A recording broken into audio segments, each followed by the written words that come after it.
السلام علیکم ورحمۃ اللہ وبرکاتہ۔ کیسے ہو پیارے بچوں؟ مجھے امید ہے کہ آپ سب خیریت سے ہوں گے۔ آپ کو کل قرآن کریم کے اندر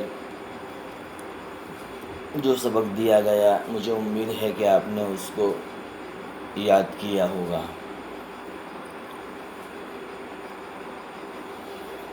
لیکن یاد کرنے کے ساتھ ساتھ آپ سنانے کی بھی فکر کریں۔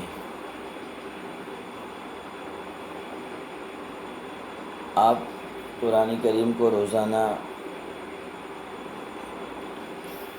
پڑھیں، اس کی تلاوت کریں، کیونکہ قرآن کریم پڑھنے کا بہت اجر و ثواب ہے۔ ایک حرف پر 10 نیکی ملتی ہے، ایک حرف پر 10 نیکی ملتی ہے۔ تو اگر آپ کو روزانہ 1.5 صفحہ قرآن کا دیا جاتا ہے، اگر آپ اس کو کم سے کم 3-4 مرتبہ پڑھیں گے تو نہ جانے 3-4 مرتبہ پڑھنے میں کتنے زیادہ حروف ہو جائیں گے۔ اور ایک حرف پر 10 نیکی، تو اگر مان لو کم سے کم آپ 400 حروف 1.5 صفحے کے اندر آپ کے ہوتے ہیں، تو آپ کے اندر 400 کو 10 کے اندر ضرب دے دو تو کتنے ہو جائیں گے؟ بہت زیادہ ہو جائیں گے۔ اب قبر کے اندر یہی نیکی آپ کو کام لگے گی۔ وہاں نہ آپ کے امی ابو آپ کے پاس آئیں گے، نہ آپ کے رشتہ دار آپ کے پاس آئیں گے۔ یہی چیزیں آپ کو قبر کے عذاب سے بچانا آئے گی۔ وہاں بڑے بڑے سانپ اور بچھو ہوں گے، وہ تو ان سے بچانے کے لیے یہی قرآن کریم آگے آئے گا۔ کوئی دوسری چیز وہاں قبر کے اندر نہیں آئے گی۔ اس لیے پیارے بچوں، آپ روزانہ قرآن کریم کی تلاوت کریں۔ کم سے کم زیادہ نہ صحیح، آپ کو جتنا سبق دیا جاتا ہے تو اس کو کم سے کم 3-4 مرتبہ پڑھیں، اور پڑھنے کے ساتھ ساتھ آپ اس کو سنانے کی بھی فکر کریں، سنائیں بھی۔ کیا آپ سنانا چاہیں تو شام کو 6 بجے سے 9 بجے تک کے درمیان میں آپ جب چاہے آپ سنا سکتے ہیں، کال کر کے، واٹس ایپ کال کے ذریعے، یا آڈیو ریکارڈ کے ذریعے، یا ویڈیو کال کے ذریعے، آپ جیسے بھی چاہے سنانا قرآن کریم۔ اور اسی طرح کتاب کا جو سبق دیا جائے تو آپ سنا سکتے ہیں۔ یہ جو فون نمبر دیا ہوا ہے 9722774753، تو اس کے اوپر آپ کال کر سکتے ہیں۔ چلو، اب آپ کو کل قرآن کریم کا جو سبق دیا تھا 3 پارے کے اندر، اب کھولو۔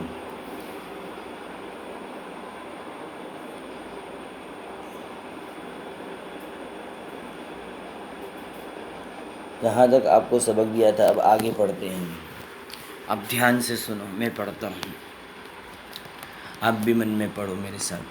اعوذ باللہ من الشیطان الرجیم، بسم اللہ الرحمن الرحیم۔ او کالذی مر علی قریۃ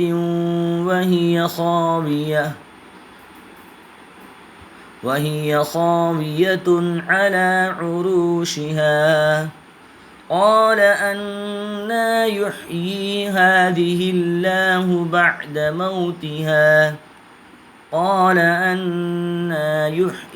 هذه الله بعد موتها فأماته الله 100 عام ثم بعثه قال كم لبثت؟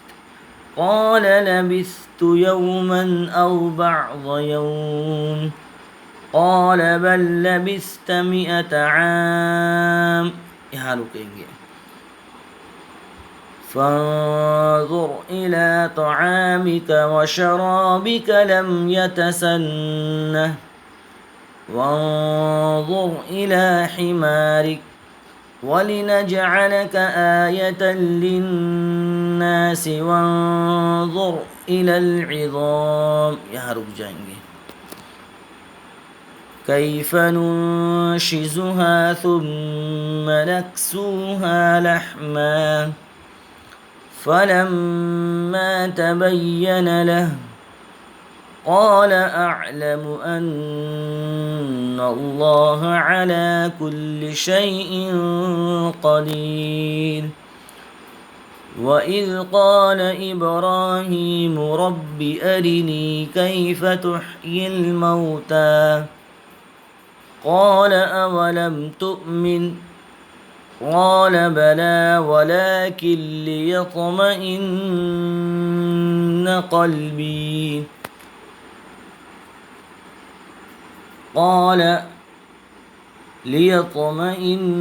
قلبي قال فخذ أربعة من الطير فصرهن إليك ثم اجعل على كل جبل منهن جزءا ثم ادعهن يأتينك سعيا واعلم أن الله عزيز حكيم. مثل الذين ينفقون أموالهم في سبيل الله كمثل حبة أنبتت 7 سنابل في كل سنبلة 100 حبة والله يضاعف لمن يشاء والله واسع عليم. الذين ينفقون أموالهم في سبيل الله ثم لا يتبعون ما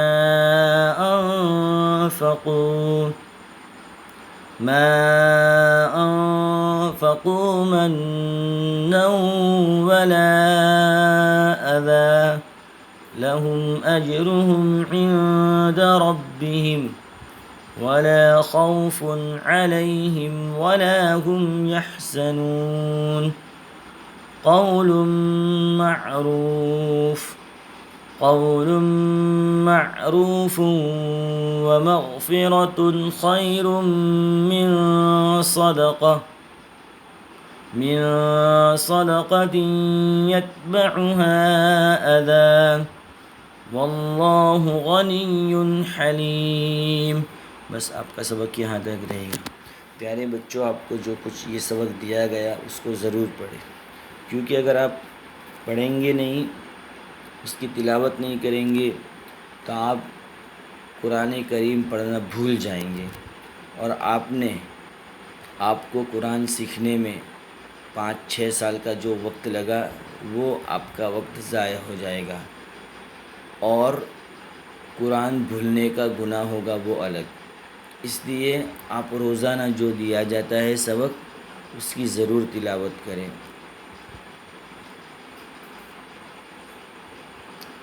اب آگے اسلامی تعلیم پیج نمبر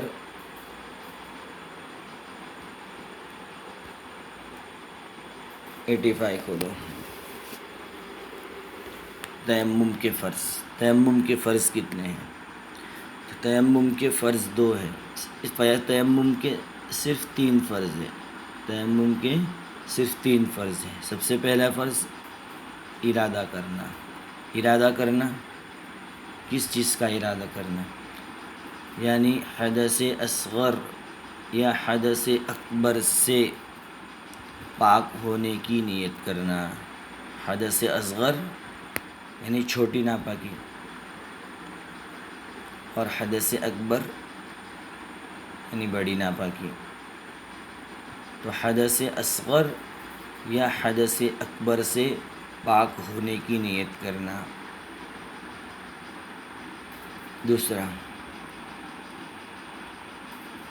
دونوں ہاتھ پاک مٹی پر مار کر منہ پر پھیرنا، جیسے کہ تیمم کے طریقے میں آپ کو بتایا تھا. دونوں ہاتھ پاک مٹی پر ماریں گے، اور اگر زیادہ مٹی لگ جائے تو اس کو پھونک مار کے جھاڑ دیں گے، اور دونوں ہاتھوں کو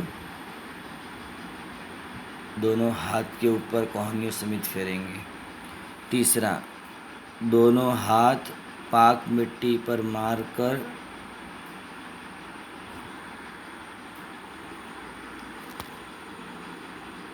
ہاتھوں پر کوہنیوں سمیت پھیرنا.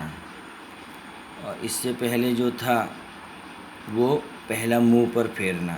دونوں ہاتھ پاک زمین پر مار کر دونوں ہاتھوں کو پورے چہرے کے اوپر پھیرنا. اور یہ جو تیسرا نمبر ہے، دونوں ہاتھ پاک مٹی پر مار کر دونوں ہاتھوں پر کوہنیوں سمیت پھیریں گے. اب تیمم کب کر سکتے ہیں؟ شریعت نے تیمم کی کب اجازت دی ہے؟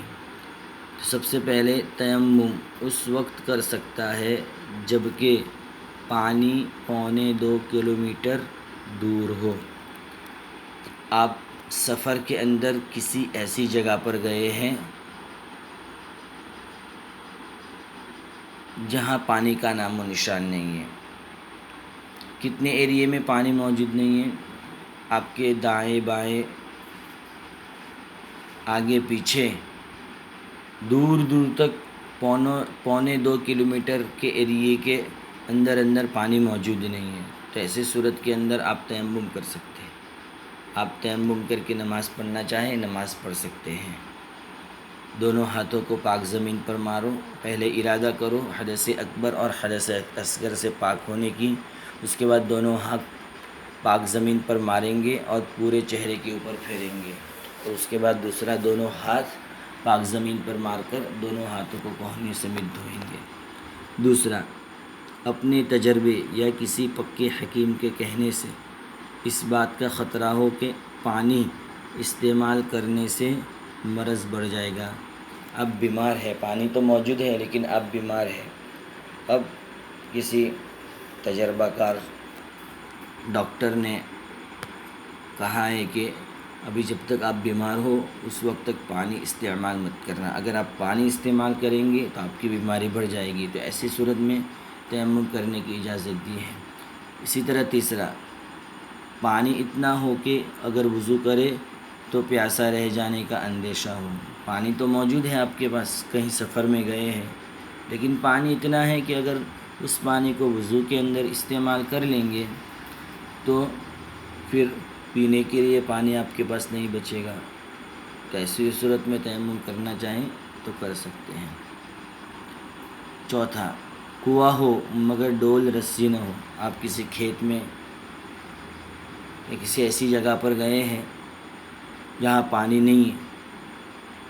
ہاں پانی تو ہے لیکن کنویں کے اندر ہے، لیکن کنویں کے اندر نکالنے کے لیے آپ کے پاس ڈول بھی نہیں ہے، رسی نہیں ہے. تو ایسی صورت میں تیمم کرنا چاہیں تو کر سکتے ہیں. اسی طرح پانی موجود ہو مگر خود اٹھ کر نہ لے سکتا ہو اور کوئی دینے والا موجود نہ ہو. اب پانی بھی موجود ہے لیکن آپ گھر کے اندر پانی موجود ہے، گھر کے اندر ہو، گھر کے اندر پانی ہے، لیکن آپ بستر کے اندر ہو، بیمار ہو اتنے کہ آپ اٹھ کر پانی کے پاس نہیں جا سکتے، چل کے نہیں جا سکتے، اور گھر کے اندر کوئی شخص بھی نہیں ہے کہ آپ کو لا کر کوئی پانی دے، اور نماز کا وقت ہو گیا یا آپ کو قرآن کریم کی تلاوت کرنی ہے تو آپ اسی جگہ بیٹھ کر تیمم کرنا چاہے تو کر سکتے ہیں. اسی طرح عیدین یا نماز جنازہ نہ ملنے کا خطرہ ہو. اس کا کیا مطلب کہ آپ عید کی نماز پڑھنے کے لیے مسجد کے اندر گئے ہیں یا عیدگاہ کے اندر گئے ہیں، اب وہاں آپ نماز کے اندر شامل ہو گئے یا ابھی نماز بالکل کھڑی ہونے والی ہے اور آپ کو وضو کی ضرورت پیش آئی. اب اگر آپ وضو کرنے کے لیے جائیں گے تو اتنی دیر کے اندر عید کی نماز ختم ہو جائے گی۔ اب عید کی نماز الگ تو پڑھ نہیں سکتے ہیں، تو ایسی صورت کے اندر آپ تیمم کر کے عید کی نماز پڑھ لیں گے تو آپ کی نماز ہو جائے گی۔ اسی طرح نماز جنازہ، بالکل جنازے کی نماز کی بالکل تیاری ہے۔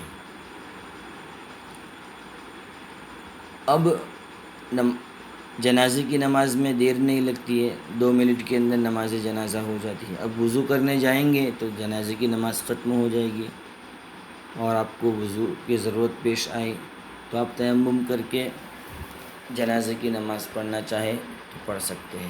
آپ یہاں تک سبق یاد کریں گے، کتاب کا سبق بھی سنانے کی فکر کریں۔ اگر آپ اردو ریڈ کرنا چھوڑ دیں گے تو اردو آپ بھول جائیں گے، اس لیے برائے مہربانی آپ اردو کا بھی جو سبق دیا جائے وہ آپ اس کو اچھی طرح سمجھیں پیارے بچوں، اور اس کو یاد بھی کریں اور سنانے کی فکر کریں۔ اور ابھی آپ لاک ڈاؤن کی وجہ سے بالکل فری ہو تو آپ اس کو لکھے بھی، آپ کو جتنا سبق دیا گیا آپ اس کو لکھے بھی، اور آپ اس کو چیک کروانا چاہے آپ ہوم ورک تو آپ واٹس ایپ کے اوپر فوٹو کاپی کر کے آپ بھیج سکتے ہیں۔ ٹھیک ہے، السلام علیکم ورحمۃ اللہ وبرکاتہ، جزاک اللہ خیرا۔